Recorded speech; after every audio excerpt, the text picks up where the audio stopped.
ایک اور روایت میں آتا ہے کہ اللہ تعالیٰ نے موسیٰ علیہ السلام کے پاس وحی بھیجی کہ اے موسیٰ اپنے ماں باپ کی توقیر کرو، یعنی عزت کرو، اس لیے کہ ماں باپ کی عزت کرنے والے کی میں عمر بڑھا دیتا ہوں، یعنی جو شخص اپنے ماں باپ کی عزت کرتا ہے، ان سے عزت سے پیش آتا ہے تو اس کی عمر میں برکت ہوتی ہے، اور اس کو ایسی اولاد عطا کرتا ہوں، ایسا بیٹا عطا کرتا ہوں جو اس کی عزت کرتا ہے.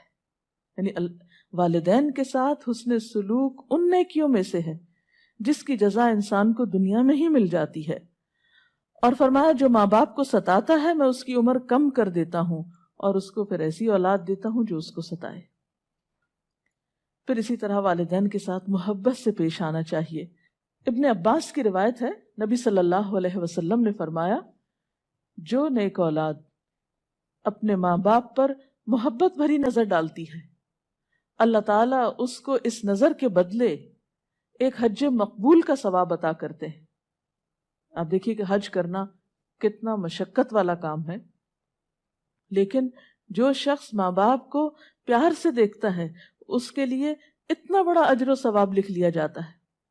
لوگوں نے پوچھا اللہ کے رسول صلی اللہ علیہ وسلم اگر کوئی شخص دن میں 100 بار ایسا کرے، یعنی 100 بار محبت سے دیکھے، تو آپ نے فرمایا جی ہاں، اگر کوئی 100 بار بھی دیکھے تب بھی اللہ بالکل پاک ہے، یعنی اس کے پاس بے حساب اجر و ثواب تمہارے تصور سے بہت بڑا ہے، تنگ دلی سے پاک ہے. پھر اسی طرح محبت کے ساتھ دیکھنے اور پیش آنے کے ساتھ ساتھ گفتگو میں بھی محبت، ادب و احترام اور نرمی ہونی چاہیے.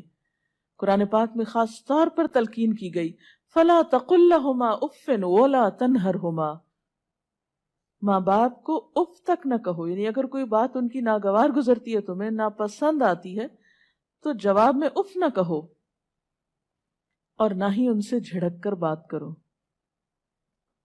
بلکہ اس کے برعکس نرمی سے گفتگو کرنی چاہیے. اسی طرح والدین کے لیے نرمی اور محبت اور شفقت کے ساتھ گفتگو کرنی چاہیے. نہ صرف یہ کہ ہمارے عمل سے اس کا اظہار ہو، بلکہ گفتگو میں بھی اس کا اظہار ہونا چاہیے. ان کو برا بھلا کہنے سے پرہیز کرنا چاہیے. حضرت عبداللہ فرماتے ہیں کہ نبی صلی اللہ علیہ وسلم نے ارشاد فرمایا سب سے بڑا گناہ یہ ہے کہ انسان اپنے والدین پر لعنت بھیجے.